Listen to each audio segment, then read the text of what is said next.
ಆಕಾಶವಾಣಿ ಕಾನೂನು ಅರಿವಿನ ಕಾರ್ಯಕ್ರಮ ಸರಣಿ ನ್ಯಾಯವಾಣಿ. ಸಹಯೋಗ ನ್ಯಾಯ ಸಂಸ್ಥೆ.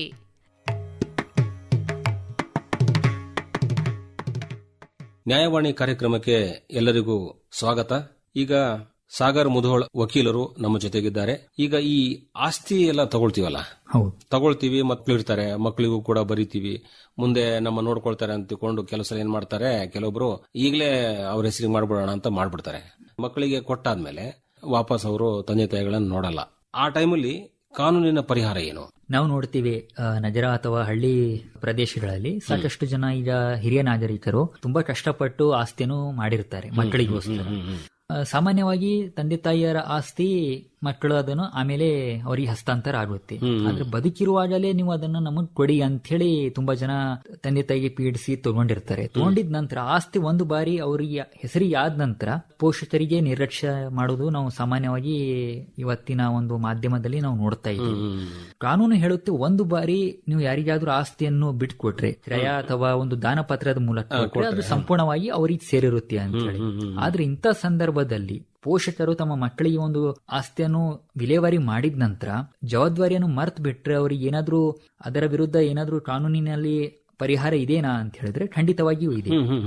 ಇದನ್ನೆಲ್ಲ ಅವಲೋಕನ ಮಾಡಿದ ನಂತರ ಈ ದೇಶದ ಪಾರ್ಲಿಮೆಂಟ್ 2007ರಲ್ಲಿ ಹಿರಿಯ ನಾಗರಿಕರ ಪೋಷಣೆ ಮತ್ತು ಕಲ್ಯಾಣ ಕಾಯ್ದೆ ಅಂತ ಹೇಳಿ ಒಂದು ಕಾನೂನನ್ನು ಜಾರಿಗೆ ತಂದಿದೆ. ಅದರ ಮೂಲಕ ಯಾರೇ ಒಬ್ಬ ಮಕ್ಕಳು ಪೋಷಕರ ಆಸ್ತಿಯನ್ನು ತೆಗೆದುಕೊಂಡ ನಂತರ ಅವರ ಆರೈಕೆ ಪಾಲನೆ ಮಾಡದೆ ಅವರನ್ನು ನಿರ್ಲಕ್ಷ್ಯ ಮಾಡಿದೆ, ವಾಪಸ್ ಅವರ ಒಂದು ಆಸ್ತಿಯನ್ನು ತೆಗೆದುಕೊಂಡು ಅವರಿಗೆ ವಾಪಸ್ ಕೊಡಬಹುದಾಗಿದೆ.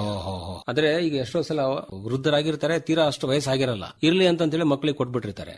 ಆಮೇಲೆ ಸ್ವಲ್ಪ ವಯಸ್ಸಿನ್ನು ಇವ್ರ ಪಾಡಿಗೆ ಇವರು ಎಲ್ಲವನ್ನು ಮಾಡ್ಕೊಂಡು ನಾವು ಇರಬಲ್ಲೆವು ಅಂತನೋ ಹಂತದಲ್ಲಿಯೂ ಕೂಡ ಅವ್ರಿಗೆ ಮನವರಿಕೆ ಆಗ್ಬಿಡುತ್ತೆ, ನನ್ನ ಮಕ್ಕಳು ನಂಗೆ ನೋಡ್ತಾ ಇಲ್ಲ, ನಿರ್ಲಕ್ಷ್ಯ ಮಾಡ್ತಿದ್ದಾರೆ, ತುಂಬಾ ತಪ್ಪು ಮಾಡ್ಬಿಟ್ಟೆ ನಾನು ಅಂತ ಹೇಳಿ ಅನಿಸ್ಬಿಟ್ರೆ ಕೋರ್ಟ್ ಅಲ್ಲಿ ತಾನು ಕೊಟ್ಟಂತ ಆಸ್ತಿಯನ್ನು ವಾಪಸ್ ತೆಗೆದುಕೊಳ್ಳಬಹುದು. ಇದು ಒಂದು ಇತ್ತೀಚೆಗೆ ಆದಂತಹ ದೊಡ್ಡ ಚರ್ಚೆನೆ. ಮತ್ತು ಈ ವಿಷಯದಲ್ಲಿ ಅನೇಕ ಕೋರ್ಟ್ಗಳು ಕೂಡ ಈ ರೀತಿ ಕೆಲವೊಂದು ಆದೇಶಗಳನ್ನು ಕೂಡ ಮಾಡಿದ್ದಾವೆ, ಮಕ್ಕಳಿಂದ ವಾಪಸ್ ತೆಗೆದುಕೊಳ್ಳೋ ಅದ್ರ ಬಗ್ಗೆ ಸಾಕಷ್ಟು ಎಚ್ಚರಿಕೆಯನ್ನು ಕೂಡ ನೀಡಿದ್ದಾರೆ. ಅನೇಕ ದೊಡ್ಡ ದೊಡ್ಡ ನ್ಯಾಯಾಧೀಶರು ಇದ್ರ ಬಗ್ಗೆ ಚರ್ಚೆ ಮಾಡಿದ್ದಾರೆ. ಎಚ್ಚರವಾಗಿರಿ, ನೀವು ನಿಮ್ಮ ತಂದೆ ತಾಯಿಗಳನ್ನ ನೋಡ್ಲಿಲ್ಲ ಅಂದ್ರೆ ನಿಮಗೆ ಕೊಟ್ಟಂತಹ ಆಸ್ತಿಯನ್ನ ವಾಪಸ್ ತೆಗೆದುಕೊಳ್ಳಬಹುದು. ಈ ತರ ಯಾರಿಗದೇ ಸಮಸ್ಯೆ ಆದ್ರೆ ಆ ಒಂದು ಹಿರಿಯ ನಾಗರಿಕರು ಅಂದ್ರೆ 60 ವರ್ಷಕ್ಕಿಂತಲೂ ಮೇಲಾದವರು ಇಂಥ ಸಂದರ್ಭದಲ್ಲಿ ಅಲ್ಲಿ ಜಿಲ್ಲಾಧಿಕಾರಿಗಳಿಗೆ ಅಥವಾ ಸಹಾಯಕ ಆಯುಕ್ತರಿಗೆ ಅರ್ಜಿಯನ್ನು ಕೊಟ್ಟು ಈ ತರ ಆಗಿದೆ ಅಂತ ಹೇಳಿ ಅಲ್ಲಿ ಒಂದು ಪ್ರಕರಣವನ್ನು ಹೂಡಬಹುದಾಗಿದೆ.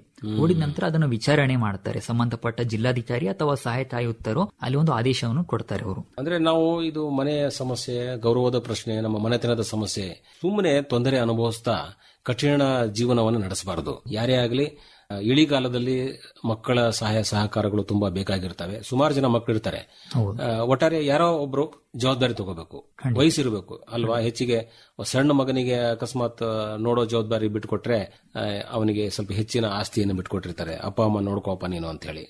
ಬೇರೆ ಬೇರೆ ಕಾರಣಗಳಿಂದ ಯಾರು ಎಷ್ಟೇ ದೂರ ಇದ್ರೂ ತಂದೆ ತಾಯಿಗಳನ್ನ ನೋಡುವಂತಹ ಜವಾಬ್ದಾರಿ ಅವರ ಮಕ್ಕಳ ಮೇಲೆ ಇದೆ. ಖಂಡಿತ. ಅಂದ್ರೆ ಅದೇ ಒಂದು ದಾನ ಪತ್ರ ಕೊಡ್ತಿರ್ಬೇಕಾದ್ರೆ ಅಲ್ಲಿ ಒಂದು ಷರತ್ತು ಕೊಟ್ಟಿರ್ತಾರೆ, ನಮ್ಮ ಪಾಲನೆ ಆರೈಕೆ ಎಲ್ಲಾನು ಮಾಡಬೇಕು ಅಂತ ಹೇಳಿ. ಆ ಷರತ್ತನ್ನು ಅವರು ಪೂರೈಸದೇ ಇದ್ದಲ್ಲಿ ಅಲ್ಲಿ ಗಿಫ್ಟ್ ಡೀಡ್ ಅನ್ನೋದು, ಅಲ್ಲಿ ಒಂದು ದಾನ ಪತ್ರ ಅನ್ನೋದು ಅದು ಅನುಚಿತವಾಗಿ ಅದನ್ನು ಅಲ್ಲೇ ಕೊನೆಗಾಣಿಸಬಹುದಾಗಿದೆ ಆಗತ್ತೆ. ಸೊ ಎಚ್ಚರಿಕೆಯಿಂದ ಇರಬೇಕು. ಆಸ್ತಿ ತಗೊಂಡಾದ್ಮೇಲೆ ನೀವು ನಿರ್ಲಕ್ಷ್ಯ ಮಾಡುವಂಗಿಲ್ಲ. ಯಾವುದೇ ಸಂದರ್ಭದಲ್ಲಿ ಕೊಟ್ಟಂತ ಆಸ್ತಿಯನ್ನ ವಾಪಸ್ ತೆಗೆದುಕೊಳ್ಳುವಂತ ಹಕ್ಕು ತಂದೆ ತಾಯಿಗಳಿಗೆ ಇರುತ್ತೆ.